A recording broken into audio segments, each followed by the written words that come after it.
Number 16, John Pement says, if Christian work is restorative, healing the sick, clothing the naked, etc., to create foretastes of heaven, then why is transgender surgery wrong? Isn't that also restorative / fixing disorder?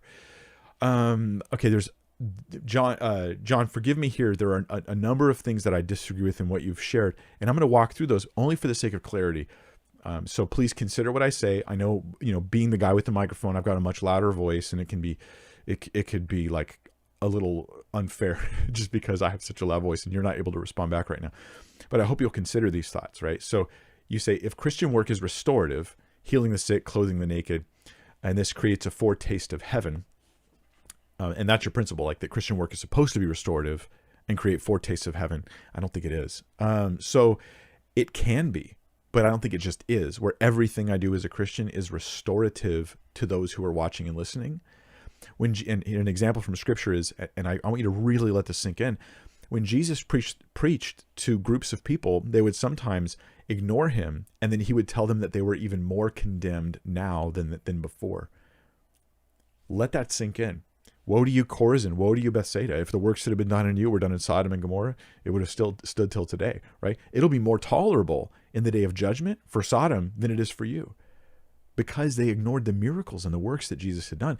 So Jesus shows up, and you could look at Jesus' ministry and you could say, it was restorative to some people, but to some people it was absolutely condemning. His work only brought them deeper into condemnation. Are we going to blame Jesus for that? I mean, some people will. I'll be like, no way, man. The light of the world comes and the darkness rejects him. That's the darkness's fault. The judgment that comes upon them is completely just.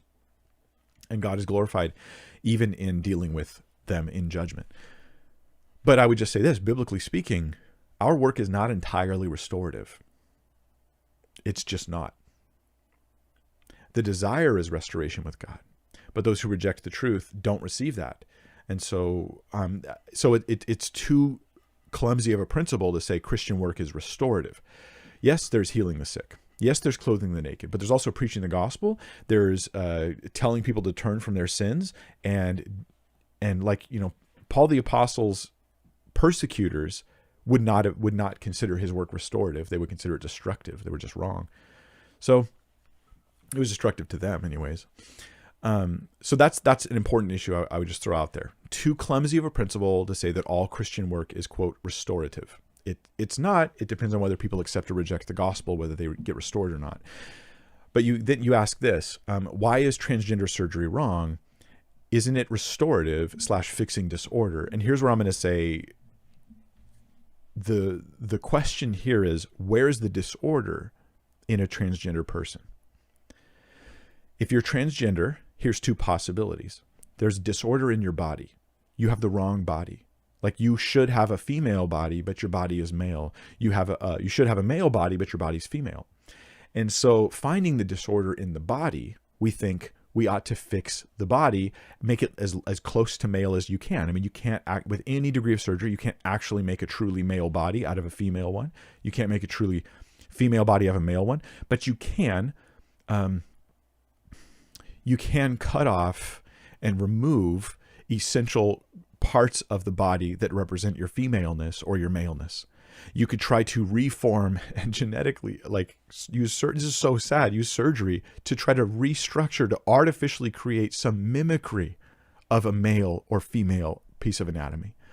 But you can't actually change the body. But let's just say that the real issue here is we're finding the disorder in the body.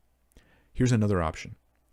A transgender person who says, I feel like a woman trapped in a man's body. The disorder is in the feeling, not the body. If the disorder is in the feeling and not the body, then to butcher the body, to align to the feeling, is only to create more disorder. And it might feel delightful. It might feel to the person, but I feel great about this. But you cannot test the truth of things based on how people feel about them. Or else adultery is okay. And parents abandoning their children is okay. And kids rebelling against their parents is okay. And people rejecting God is okay. I've seen plenty of atheists who are like, I'm happier now as an atheist. But can I test the truth of those things based on your sense of satisfaction? No. The disorder is in the mind. The disorder is in the mind. And so treating the disorder is treating the mind. Hey, you have the worst, let me put it in terms our culture might understand. You have the worst form of body shaming going on in your own heart. You hate your own body so much that you would like to cut pieces of it off and surgically alter and butcher it. This is body shaming to the nth degree. Instead, I want to tell you that you are a woman, you are a man, and it's a beautiful and wonderful thing, and it's something you should learn to embrace and accept about yourself. This is where a proper self-acceptance is actually needed. So I'm going to sound like a little different than I normally sound right now and say that self-acceptance, right, and the opposite of body shaming are what's needed in the trans community. Instead, we're just body shaming them to the nth degree. Yes, your body is wrong. Yes, your body is wrong. You are a woman trapped in a man's body, and we're going to fix that. But you can't fix it. You could just butcher. And it's so sad. It's so sad. So the most restorative thing is giving people truth that helps to break this incredible sense of body shame.